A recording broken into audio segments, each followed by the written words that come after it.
Salut à vous, prisonniers de la Terre et de vos maîtres. Au moment où je vous parle, je suis à bord d'un taxi stellaire, un cargo à destination de votre planète, la Terre. Ma mission, vous présenter mon univers, celui des messagers galactiques, autrement dit, les mégas.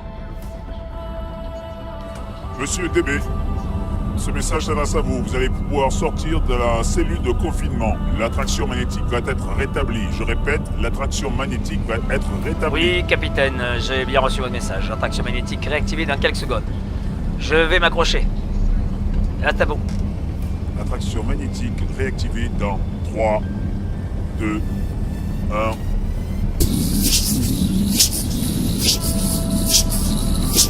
Wow! Oh! Est-ce que tout va bien, DB? Oui, capitaine. Ça va bien. Vous avez des vertiges? Non, ça va. Tout va bien. Bon, voilà, donc comme vous le remarquez, je suis pas très à mon aise. Laissez-moi retirer ce casque. Et je vous retrouve juste après ça.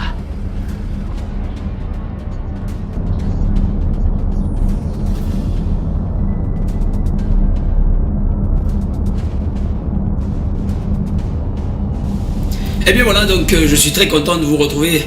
Surtout, je suis très heureux d'avoir pu sortir ce masque aspiratoire. Je suis actuellement sur le Taxi Express, un véhicule interplanétaire qui me ramène donc sur Terre.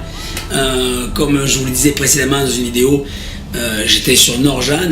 Norjan, pour les habitués du monde merveilleux de Méga, eh bien, vous saurez que Norjan est le sanctuaire de la guilde de l'Assemblée Galactique. Pour celles et ceux qui ne savent pas ce qu'est l'Assemblée Galactique, je vous donne rendez-vous juste après ça.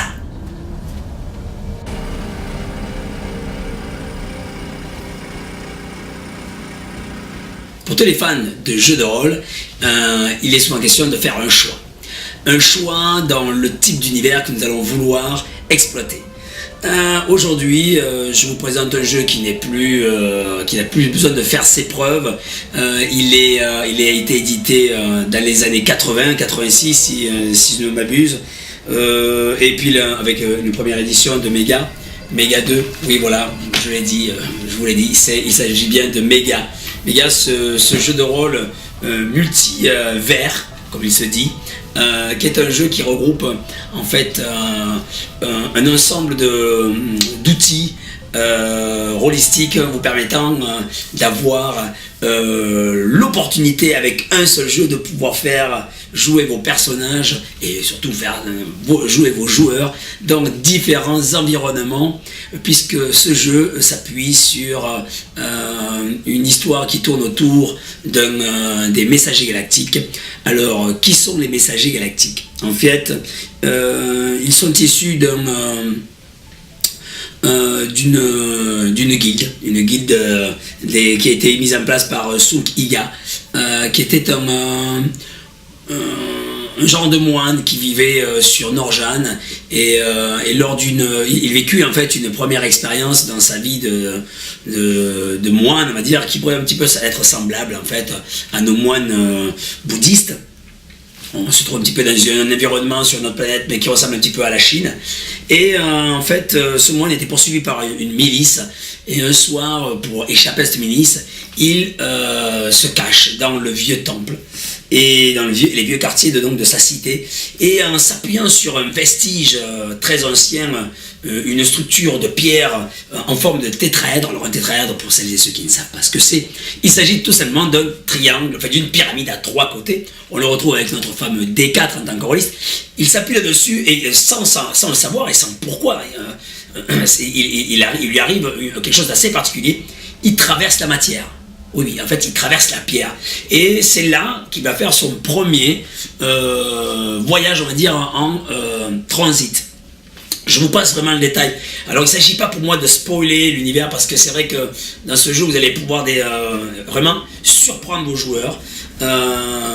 Méga 5e paradigme qui se trouve là, donc, et la dernière édition qui a été bien peaufinée, dont le système de jeu est aussi très efficace. Vraiment, Didier Guizeris, qui est le concepteur de ce jeu, on va y venir sur le détail du jeu, a été très inspiré dans cette dernière édition de Mega 5, 5e paradigme. Donc ce moine qui vivait sur Norjan découvre en lui en fait un pouvoir sans précédent. Il a eu la possibilité de créer les premiers points de transit. Voilà, parce que cet homme suffisamment ouvert, conscient et a eu cette chance. Voilà, c'est arrivé une fois.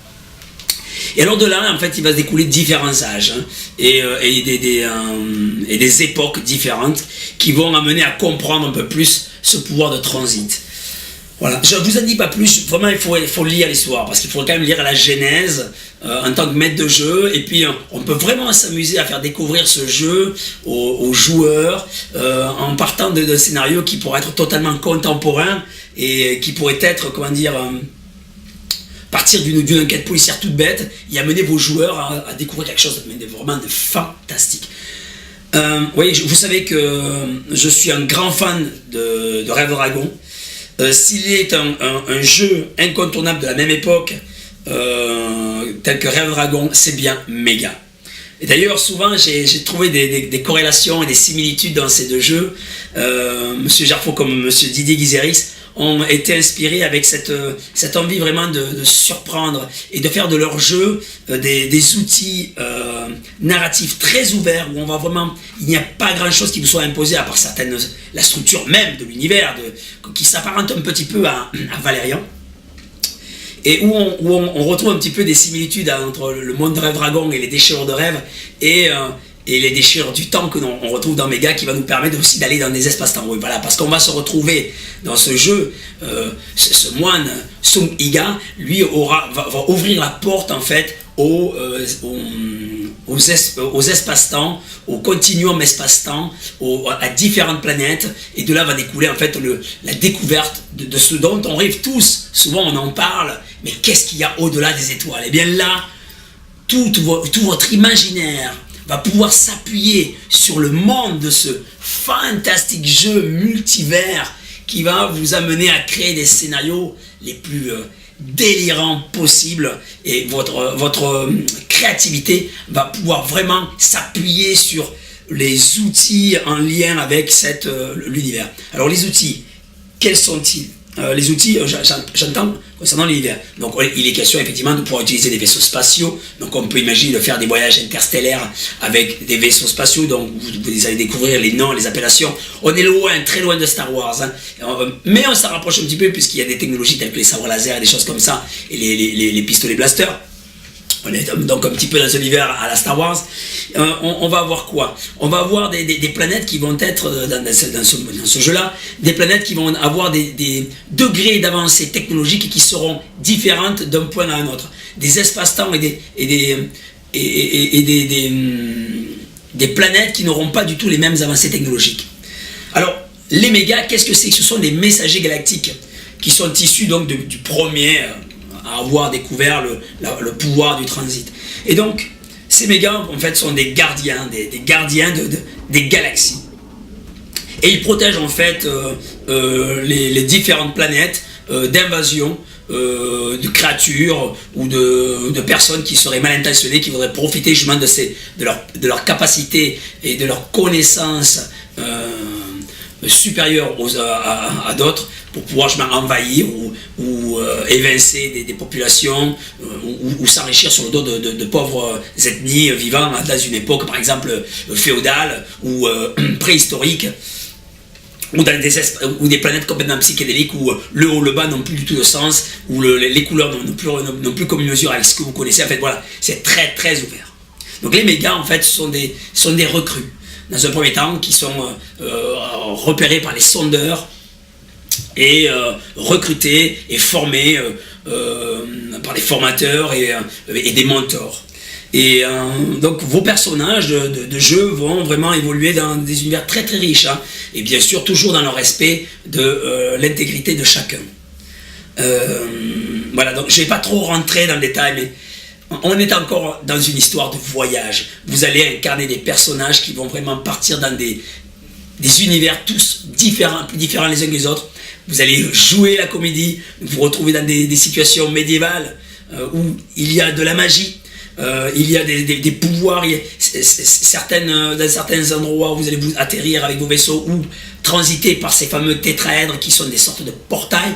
Vous allez pouvoir mettre en pratique vos compétences de fouilleur, de biocybe. Enfin, vous allez découvrir tous ces métiers qui sont propres au messager galactique. Le système de jeu est très intéressant. Très très intéressant.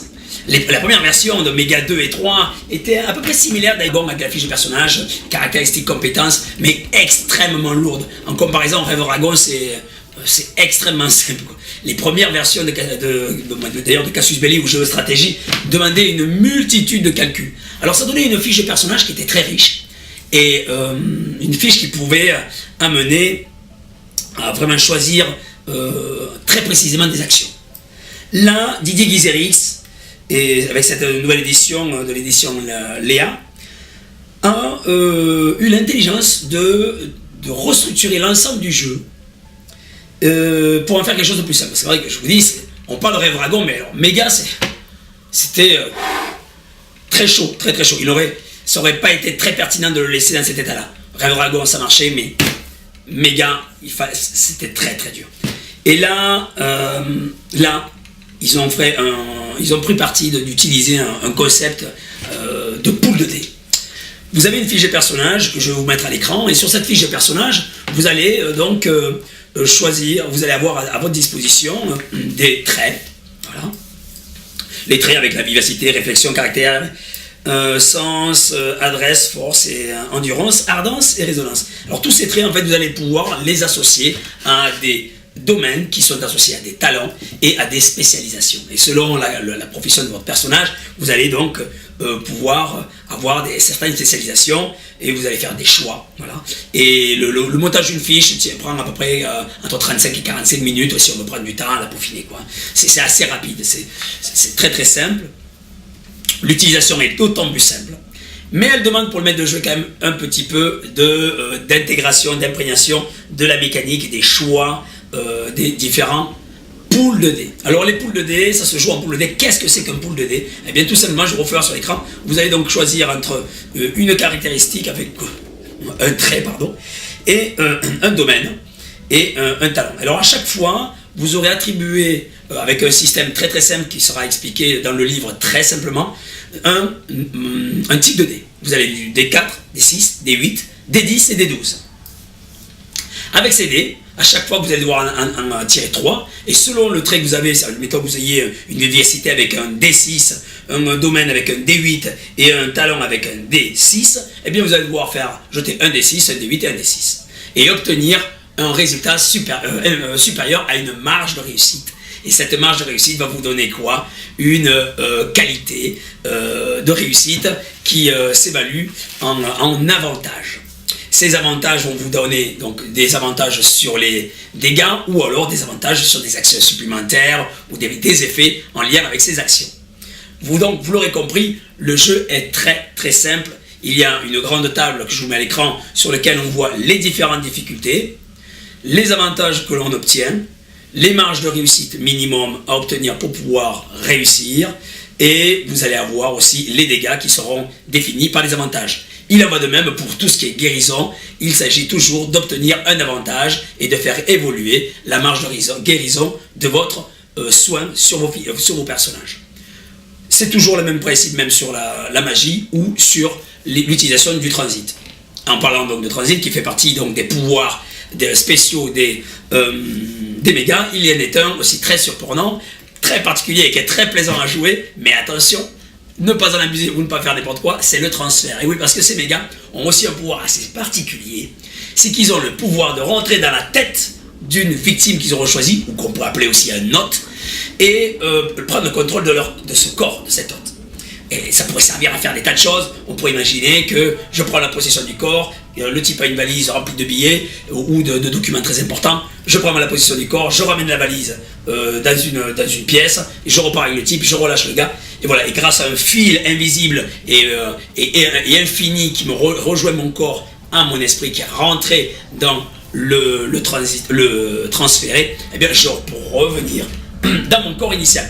Tout ça, ça demande quand même au maître de jeu une explication. J'ai déjà un petit peu spoilé le truc, mais ça fait partie des choses vraiment qui sont très propres à Mega. On retrouvait ça un petit peu dans Cyberpunk avec les deckers et tous ces principes de rentrer dans la matrice et tout ça. Mais là, on est vraiment dans un concept de transfert plongé dans la tête des gens, quoi. C'est vraiment, dans Inception, je crois qu'on a aussi ça. Et donc, ça a toujours existé. On pourrait donc dire qu'il y a beaucoup de jeux qui sont inspirés de cette idée de Digizerix. Et, excusez-moi, mais dans l'espace, j'ai les cordes vocales qui ont un petit peu de mal. Donc, vous l'aurez compris, Mega est un jeu couteau suisse, mais c'est vraiment pas pour le dénigrer, c'est vraiment quelque chose de très bon. Alors, le livre avec ce livre-là, vous allez pouvoir tout faire. C'est fantastique parce que pour 50 €, vous allez pouvoir jouer. Alors, il existe un écran que je n'ai pas eu la chance d'avoir, qui est aussi très très bien, et pas indispensable, mais il est quand même assez pratique. Donc, pour 50 balles, 50 €, je dis pas 50 balles pour dénigrer le jeu, vous allez pouvoir jouer à un jeu complet avec les règles, le bestiaire. Et alors, un petit peu comme à l'image du jeu, donc je vais taire quand même parce qu'on parle de Mega aujourd'hui, vous pouvez tout créer. C'est sans limite, c'est sans limite. Ce qu'il y a, c'est que Didier Xerix vous propose, vous invite à mettre en image, à mettre à l'écrit, à mettre en scénario vraiment vos plus grands rêves de jeux de rôle. Parce que on peut vraiment partir dans une histoire à la Indiana Jones qui finit dans l'espace, quoi. C'est vraiment très très très bon et c'est une très grande invitation au voyage. Et donc voilà, j'ai voulu vous présenter Mega. Qui m'a inspiré très souvent, et d'ailleurs il m'a inspiré pour créer des tas de scénarios, pour faire des modules de jeu et pour utiliser mes figurines futuristes, et aussi parce que je parle de figurines et que vous savez que je trouve que la figurine est importante dans le jeu de rôle.